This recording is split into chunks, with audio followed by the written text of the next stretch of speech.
Audio lecture of chapter 17 संचार सिद्धांत व नियम communication theories and principal.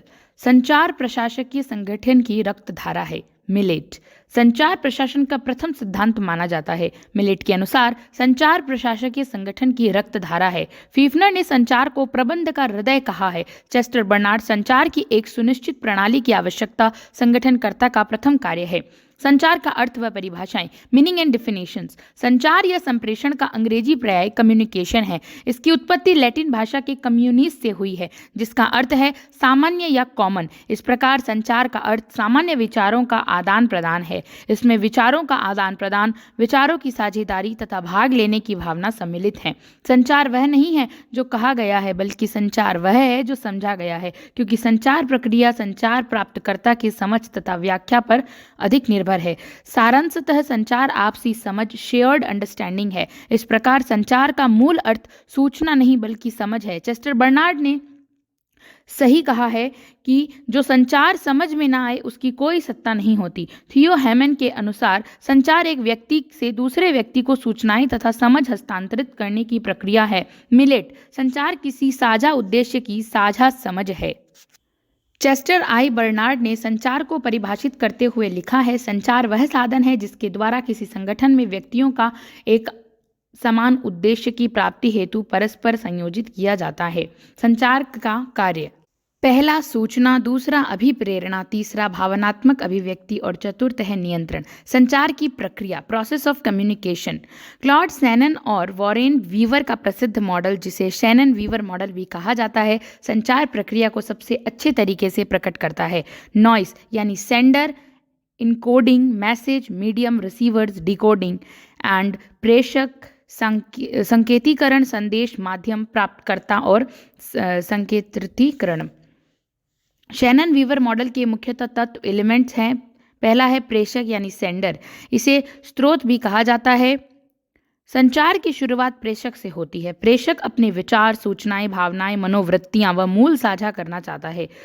Encoding प्रेषक द्वारा संदेश को संकेतों में बदलना। वह कूटाभिव्यक्ति इनकोडिंग द्वारा विचारों के शब्दों, चित्रों, रेखाचित्रों, आकृतियों अथवा संकेतों में व्यक्त करता है। मैसेज यह लिखित या अलिखित हो सकता है। माध्यम माध्यम संदेश का वाहक है। यह प्रेषक व प्राप्तकर्ता को आपस में जोड़ता है। टेलीफोन, आमने सामने बैठना, टीवी, रेडियो माध्यम आदि। प्रापक यानी रिसीवर, संदेश प्राप्त करने वाला।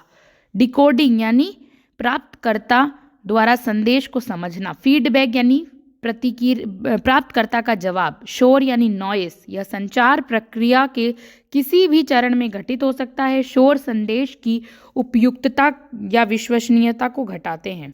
संचार प्रक्रिया के प्रतिमान models of communication process.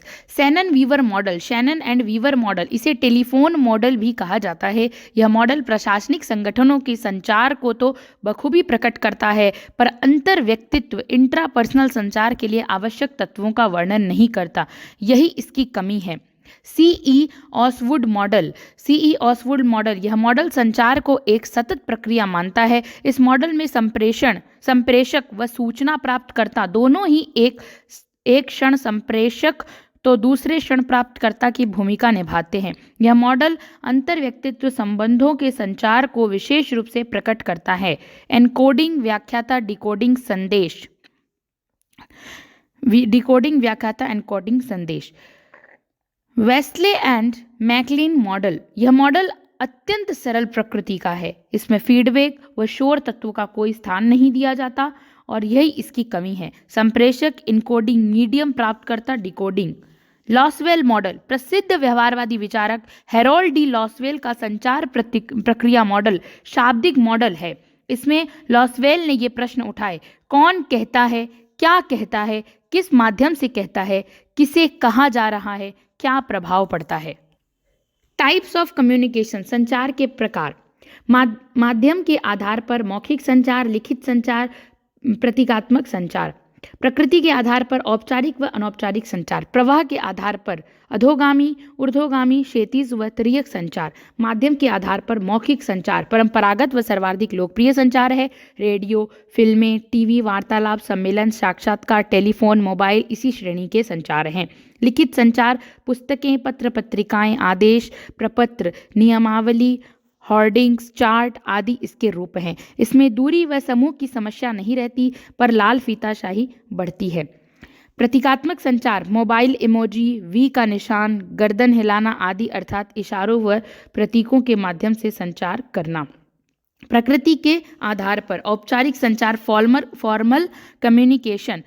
Philip V Lewis ने अपनी पुस्तक ऑर्गेनाइजेशनल कम्युनिकेशन में 4 प्रकार का औपचारिक संचार बताया है। पहला श्रृंखला, दूसरा सितारा, तीसरा वृत्त और चौथा सभी चैनल। श्रृंखला नेटवर्क, चेन नेटवर्क पद सोपानीय निर्देश श्रृंखला है। दूसरा सितारा नेटवर्क, स्टार नेटवर्क संदेश केंद्रीय बिंदु के माध्यम से ही समूह के पास पहुंचता है। समूह सदस्यों में सीधा संवाद नहीं, सर्वाधिक केंद्रीकृत है। तीसरा है वृत्त, सर्कल नेटवर्क, समूह सदस्य सिर्फ पड़ोसी से संवाद कर सकता है इसमें। चौथा है सभी channel network, all channel network, ये सबसे विकेंद्रीकृत रूप है। समूह के सभी सदस्य एक दूसरे से सक्रिय तौर पर मुक्त संवाद कर सकते हैं। अनौपचारिक संचार, अनौपचारिक संचार को ग्रेपेवाइन, अंगूर लता संचार कहा जाता है। संगठनों में अनौपचारिक या अंगूर लता संचार के प्रतिपादक कीथ डेविस हैं। कीथ डेविस के अनुसार ग्रेपेवाइन खत्म नहीं की जा सकती, इसे किनारे नहीं किया जा सकता, छिपाया नहीं जा सकता, काटा नहीं जा सकता। ग्रेपेवाइन आदमी का जन्मजात अधिकार है, क्योंकि जहां भी आदमी समूह में इकट्ठा होता है ग्रेपेवाइन को पैदा होना ही होता है। जैसे मित्र मंडली, क्लब, प्रशासनिक अनुभाग, जासूसी इत्यादि अनौपचारिक संचार के माध्यम हैं। इस प्रकार के संचार का सबसे बड़ा दोष अफवाहों, र्यूमर्स का प्रसार है। जैसे 21 सितंबर 1995 में गणेश प्रतिमाओं द्वारा तथाकथित भक्तों के हाथों में दुग्धपान की अफवाह जो कुछ ही घंटों में पूरे देश में फैल गई। कीथ डेविस ने 4 प्रकार के ग्रेपेवाइन यानी अनौपचारिक नेटवर्कों की पहचान की है। एकल छोर नेटवर्क, सिंगल स्टैंडर्ड नेटवर्क। दूसरा है गॉसिप नेटवर्क। एकल छोर नेटवर्क, सिंगल स्ट्रैंड नेटवर्क, यहाँ सूचना एक से दूसरे, सिंगल स्ट्रैंड दूसरे से तीसरे तक जाती है। गॉसिप नेटवर्क, इसमें सदस्य बिना चुनाव किए जिसे भी मिलता है उसे सूचना देता है।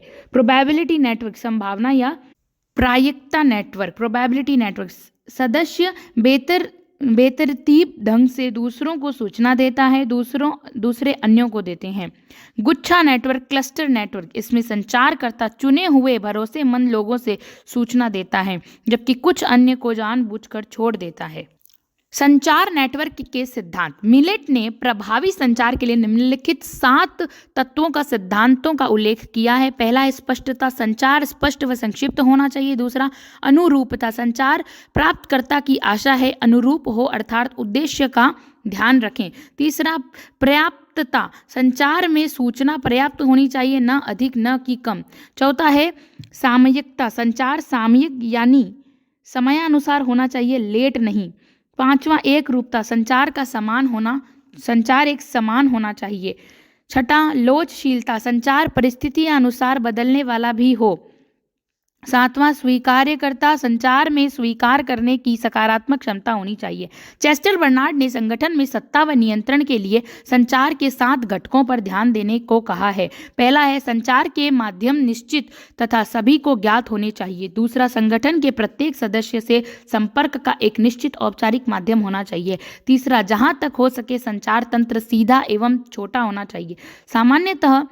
चौथा है सामान्यतः संचार के लिए पूर्ण औपचारिक तंत्र का उपयोग किया जाना चाहिए। पांचवा, संचार केंद्रों के रूप में कार्यरत व्यक्तियों का योग्य होना चाहिए। छठा, संगठन जब कार्यरत हो तो संचार तंत्र बाधा नहीं आनी चाहिए। सातवां, प्रत्येक संदेश प्रामाणिक होना चाहिए। अच्छा संचार 3 बातों से जुड़ा है। पहला इथोस, लोगों को विश्वास होना चाहिए। दूसरा है पैथोस, इसमें दूसरों के दर्द या आवश्यकता की झलक हो। साथ ही संचार एक मार्गी की बजाय द्विमार्गी हो।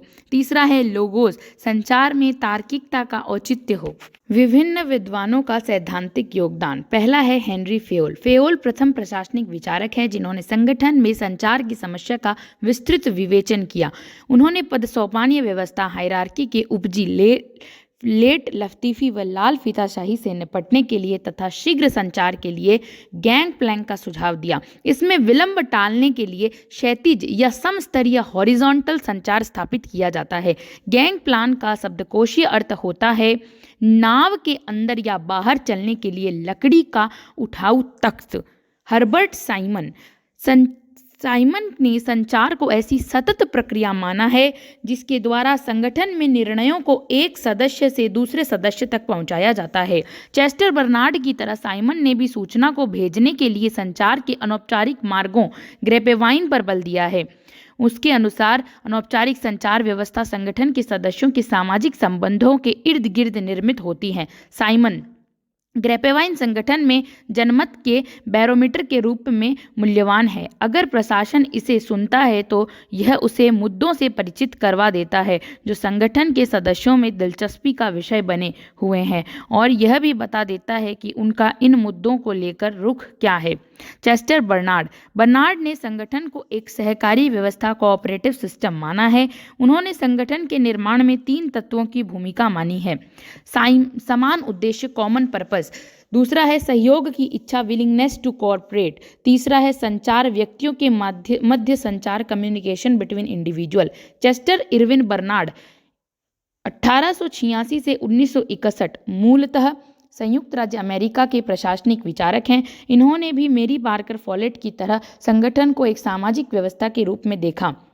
इन्हें प्रबंध में सामाजिक व्यवस्था स्कूल का आध्यात्मिक पिता, spiritual father of social school of management कहा जाता है। ये लोक प्रशासन में व्यवहारवादी व व्यवस्थावादी आंदोलन के अग्रणी विचारक रहे हैं। बर्नार्ड की प्रसिद्ध पुस्तकें हैं the functions of the executive 1938, the nature of leadership 1947, the organisation and management 1948। संगठन को एक जीवंत सहकारी व्यवस्था मानने वाले चेस्टर बर्नार्ड के अनुसार संगठन 2 या अधिक व्यक्तियों की सचेतन समन्वित सहयोगी क्रियाओं की व्यवस्था है। संचार के संबंध में बर्नार्ड ने लिखा, संचार वह साधन है जिसके द्वारा किसी संगठन में व्यक्तियों का एक समान उद्देश्य की प्राप्ति हेतु परस्पर संयोजित किया जाता है।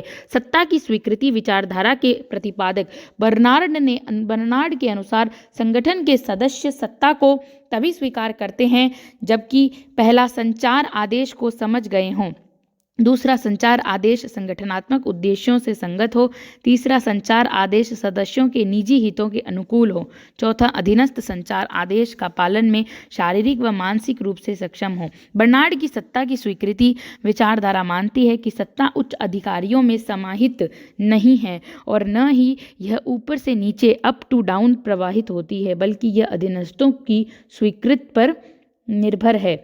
यदि अधीनस्थों ने कोई संचार आदेश नहीं स्वीकारा तो यह सत्ता नहीं है। इस प्रकार सत्ता नीचे से ऊपर, डाउन टू अप चलती है। सत्ता की स्वीकृति के संबंध में उदासीनता का क्षेत्र, जोन ऑफ इंडिफरेंस। स्वीकृति के आधार पर आदेश संचार 3 प्रकार के होते हैं। पहला अस्वीकार्य, वे आदेश जो अधीनस्थों द्वारा एक कदम अस्वीकार कर दिए जाते हैं। दूसरा तटस्थ, वे आदेश जो स्वीकार्य हो सकते हैं और नहीं भी। तीसरा उदासीनता का क्षेत्र, वे आदेश जिन्हें अधीनस्थ बिना सोचे समझे निर्विवाद रूप से पूर्णतः स्वीकार कर लेते हैं। उदाहरण के लिए प्रातः उठते ही सैनिक को शारीरिक व्यायाम करना ही है, ट्रांसफर होते ही कलेक्टर को नवीन नियुक्ति स्थल पर जाना ही है।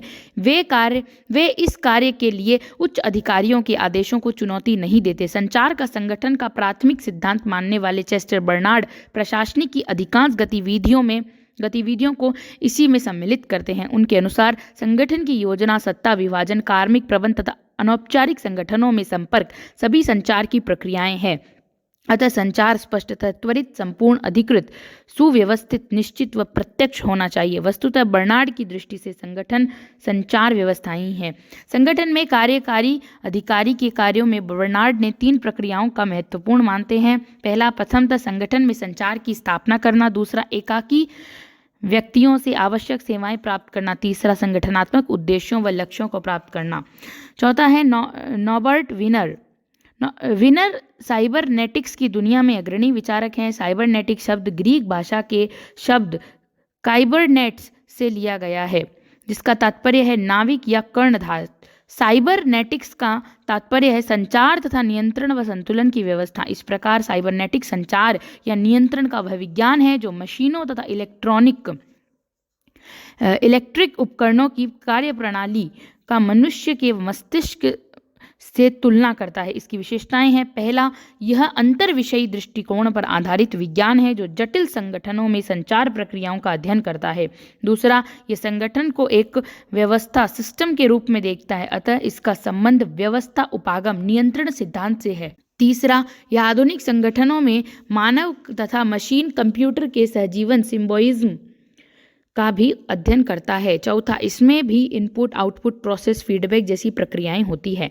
साइबरनेटिक स्टेट, यह शब्द एलन शीक की पुस्तक the cybernetic state implications of transitions from political to utopian system 1998 से निकाला है। साइबरनेटिक राज्य से तात्पर्य उस व्यवस्था से है जो कंप्यूटर आधारित प्रणालियों से युक्त है। ऐसा तंत्र अधिक कार्यकुशल तथा तार्किक प्रतीत होता है। एलन सीक के अनुसार साइबरनेटिक्स राज्य वह है जिसमें शासन से सर्वो मैकेनिज्म बड़ा तंत्र का कार्य करता है तथा लोक उद्देश्यों की प्राप्ति हेतु राज्य व्यवस्था पॉलिटी व अर्थव्यवस्था को संयुक्त करता है। इसमें लोक निजी का भेद कम हो जाता है, राजनीति व प्रशासन समीप हो जाते हैं। राजनीतिक कार्यों में नौकरशाही के आकार की बजाय लक्ष्य प्राप्ति पर बल दिया जाता है। सामुदायिक शासन, सामुदायिक सहभागिता तथा परिवर्तनशीलता सरकार इसके केंद्र बन जाते हैं। कंप्यूटर प्रयोग के कारण सूचना महत्वपूर्ण तत्व हो जाता है। प्रबंध सूचना व्यवस्था, मैनेजमेंट इंफॉर्मेशन सिस्टम, MIS का अर्थ है संगठन की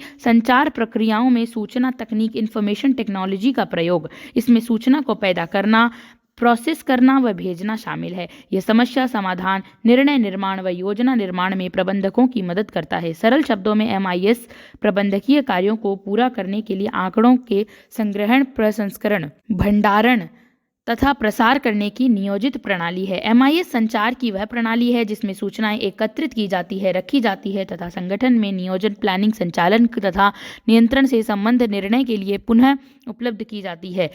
जेरोम कांटर के अनुसार MIS वह प्रणाली है जो प्रबंध को निर्णय लेने में, उन निर्णयों के क्रियान्वयन में तथा उनको नियंत्रित करने में सहायता करती है। सूचना या तथ्य, आंकड़े, input, analysis and processing, then data storage, output and feedback. संचार में बाधाएं, पहला, भाषा की जटिलता। रुडोल्फ फ्लैश ने अपनी प्रसिद्ध लेख मोर अबाउट गॉबेल्टगुक में इस भाषा की जटिलता को गॉबेल्टगुक नाम दिया है, जिसका शाब्दिक अर्थ है सरकारी कार्यालयों में प्रयुक्त होने वाली अनावश्यक, कठिन तथा जटिल भाषा। रुडोल्फ आधिकारिक संचार एक कानूनवादी घेरा विकसित कर लेते हैं जिसे मजाक में गॉबेल्टगुक कहा जाता है, जिसे समझना एक आम आदमी के लिए असंभव हो जाता है। अति उचित, अति अमूर्त तथा अत्याशोक्ति एवं अत्यव्यक्ति होने की चाहत में आधिकारिक भाषा काफी रूखी हो जाती है। दूसरा है तकनीकी तथा स्थानीय शब्दावली। तीसरा है व्याख्या तथा बोध की समस्या। क्लर्क ने सूचना मुख्यालय भेजी, वाइफ एक्सपायर्ड, सेंड सब्सटीट्यूट। मुख्यालय से जवाब आया, substitute not available, arrange local. एक हाथी व 7 अंधों की कहानी इसी का उदाहरण है। चौथा है संगठन का आकार व दूरी। पांचवा है माध्यम का संकट।